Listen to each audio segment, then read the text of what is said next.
अगर हमने कोई चीज़ प्रूव करनी है कि वो सच है या झूठ है, तो हम न्यायालय में इसको प्रूव करते हैं सबूत की मदद से, एविडेंसेस की मदद से।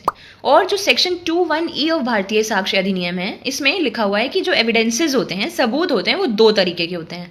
ओरल एविडेंस, यानी कि हम अपने वर्ड ऑफ माउथ, मुंह से जाके कोई भी विटनेस कोर्ट के सामने कोई चीज़ बता रहा है।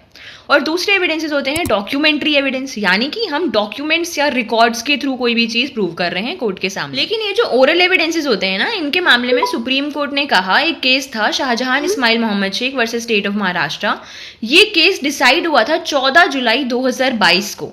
इसमें सुप्रीम कोर्ट ने बोला कि जब भी कोई भी कोर्ट अगर ओरल एविडेंस अपना रहा है, अप्रिशिएट कर रहा है, तो ये बहुत ही हार्ड टास्क है, बहुत डिफिकल्ट टास्क है, क्योंकि हर एक ओरल विटनेस जो है, उनकी जो भी टेस्टिमनीज हैं वो डिफर कर सकती हैं, क्योंकि एक इंसान कोई भी चीज़ किस तरीके से ऑब्जर्व करता है, इसका कोई यूनिवर्सल फॉर्मूला है ही नहीं।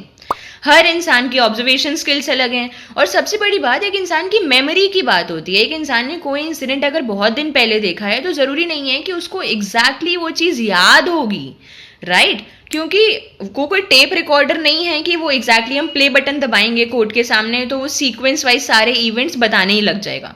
और दूसरी चीज़ ये भी है कि मान लीजिए कोई आपका विटनेस अगर कोर्ट में कभी नहीं आया है, तो वो कोर्ट के एटमॉस्फेयर से थोड़ा नर्वस भी फील कर सकता है, ओवरऑल भी फील कर सकता है। तो इस केस में ना 13 पॉइंट्स का एक फॉर्मूला दिया था कोर्ट ने कि जब भी किसी भी कोर्ट को अगर ओरल एविडेंस अगर अप्रिशिएट करना है, तो वो ये 13 पॉइंट्स को ध्यान रखेंगे और यही अप्रोच अपनाएंगे उस एविडेंस को अप्रिशिएट करते टाइम।